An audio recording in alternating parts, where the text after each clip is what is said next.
नमस्कार, I am doctor D C Gupta, senior consultant chest physician pulmonologist working at Jaipur. आज हम बात करेंगे एक्स्ट्रा पल्मोनरी ट्यूबरकुलोसिस के बारे में। फेफड़ों की टीबी के बारे में तो आपने सुना ही होगा, जहाँ कफ आना है या लगातार बुखार रहना है, इस तरह के सिम्टम्स या कफ में खून आना, ये फेफड़ों की टीबी से संबंधित होते हैं। अगर हम बात करें एक्स्ट्रा पल्मोनरी ट्यूबरकुलोसिस, इसका मतलब है हमारे फेफड़ों के अलावा शरीर के दूसरे अंगों में भी टीबी हो जाती है, जैसे कि गले की गांठ हो जाना, फेफड़ों में पानी भर जाना, फीमेल्स में यूट्रस में ट्यूबरकुलोसिस हो जाना, किडनी का टीबी हो जाना, इवन नेल्स तक का ट्यूबरकुलोसिस होता है, स्किन का ट्यूबरकुलोसिस होता है, आंतों की ट्यूबरकुलोसिस होती है, हार्ट की भी ट्यूबरकुलोसिस होती है जिसमें हार्ट के चारों तरफ पानी भर जाता है। तो इनके सिम्टम्स, जो अंग प्रभावित होता है, इवन ब्रेन की भी ट्यूबरकुलोसिस होती है,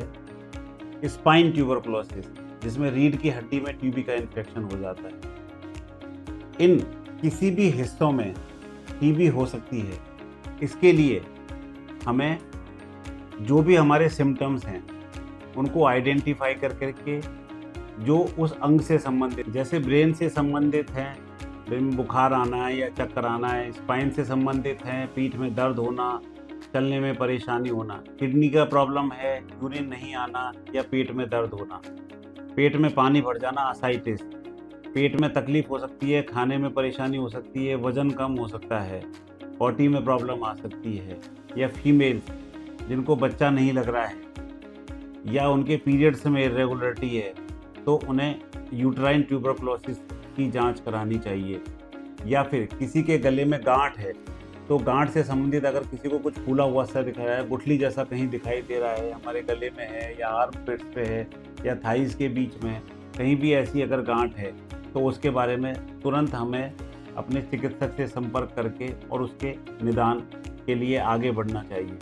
इसके लिए कुछ लेटेंट ट्यूबरकुलोसिस वाले टेस्ट होते हैं, जैसे कि MT test, Mantoux test, IGRA TB gold test, या फिर उनकी FNAC और बायोप्सी के द्वारा भी इसका पता लगाया जा सकता है। फेफड़ों से पानी निकाल के उस पानी के द्वारा भी उसका पता लगाया जा सकता है। रीढ़ की हड्डी का भी इसी तरीके से सामान्य CT स्कैन, MRI या अन्य विधाओं द्वारा भी इसका पता लगाया जा सकता है।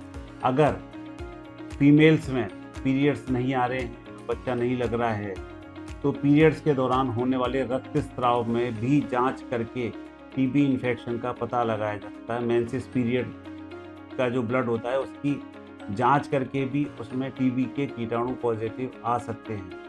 इस तरह से हमें ये सचेत रहना होगा कि ज़रूरी नहीं है कि वो हमारे फेफड़ों की टीबी हो, वो शरीर के अन्य अंगों की भी टीबी हो सकती है।